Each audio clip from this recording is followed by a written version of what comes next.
Welcome to my YouTube channel.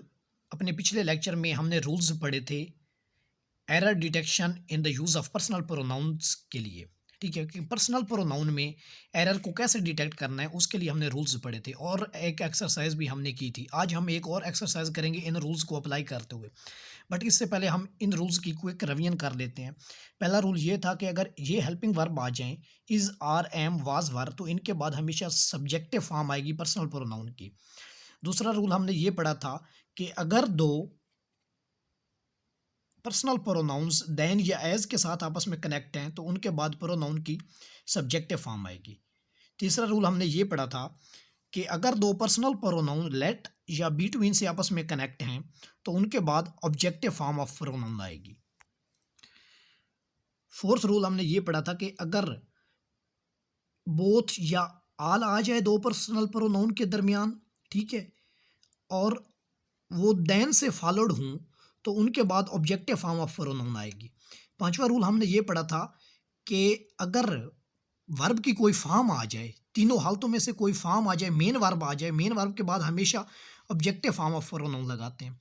Sixth rule हमने ये पढ़ा था कि अगर दो पर्सनल प्रोनाउन के दरमियान क्या आ जाए, एंड आ जाए, दो पर्सनल प्रोनाउन के दरमियान क्या आ जाए, एंड आ जाए, और उनमें से एक पर्सनल प्रोनाउन जो है वो या आई हो या वी हो, तो उनके बाद जो ऑब्जेक्टिव फॉर्म आएगी वो कौन सी आएगी, आर आएगी, आवर आएगी। ठीक है, और अगर उन दो पर्सनल प्रोनाउन को जो एंड से जुड़े हैं उनके दरमियान क्या आ जाए, यू आ जाए, तो उनके लिए जो ऑब्जेक्टिव फॉर्म होगी वो क्या आएगी, योर आएगी। सेवन रूल हमने ये पढ़ा था कि आपने अपॉस्ट्रॉफी यूज़ नहीं करनी है इट्स के साथ और योर्स के साथ।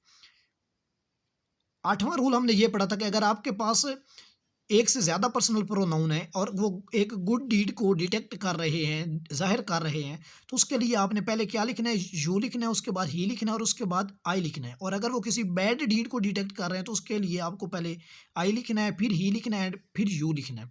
अब हम एक्सरसाइज की तरफ बढ़ते हैं। पहला सेंटेंस है हमारे पास, you and I are doing your duty. अगर आप गौर से देखें तो हमने पढ़ा है कि अगर दो पर्सनल प्रोनाउन एंड से जुड़े हों, ठीक है, और उनमें से एक प्रोनाउन यू हो, तो यू के लिए आपने क्या लगाना है,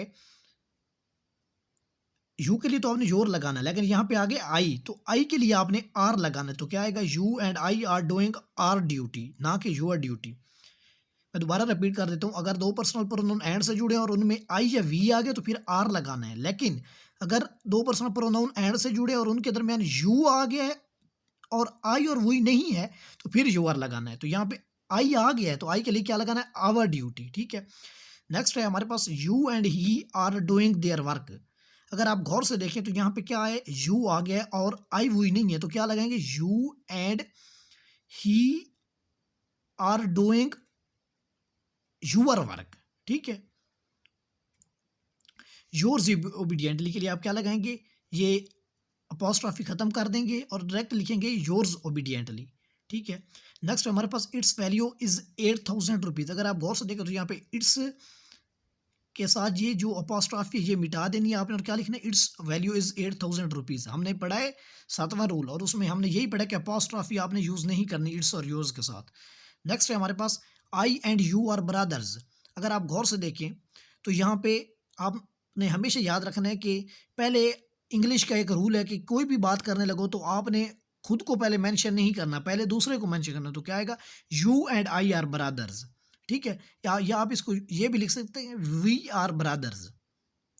नेक्स्ट है हमारे पास, you he and I broke into his house. अगर आप गौर से देखें तो किसी के घर में जाना, ठीक है, किसी के घर में ब्रोक करना, क्या होता है, ये एक बैड डीड है। अगर बैड डीड है तो उसके लिए पहले आपने क्या लिखना, आई, उसके बाद आपने लिखना है ही और उसके बाद आएगा you, I he and you broke into his house.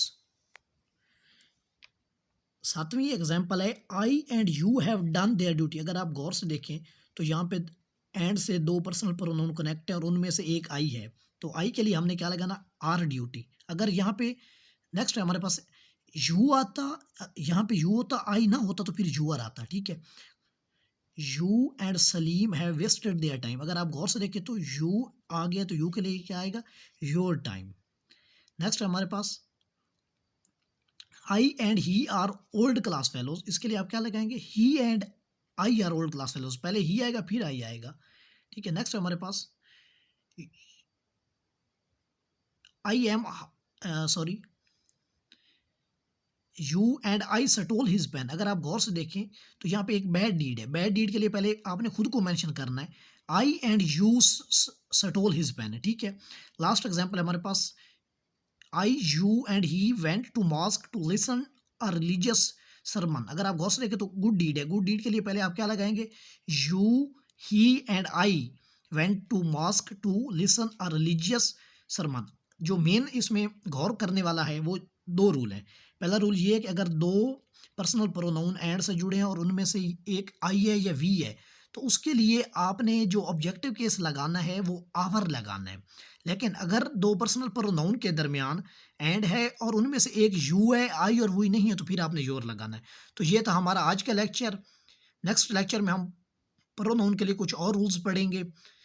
अगर आपने ये पिछले लेक्चर नहीं देखे तो आप वो यूट्यूब से जाकर देख सकते हैं, प्लेलिस्ट बनी हुई है।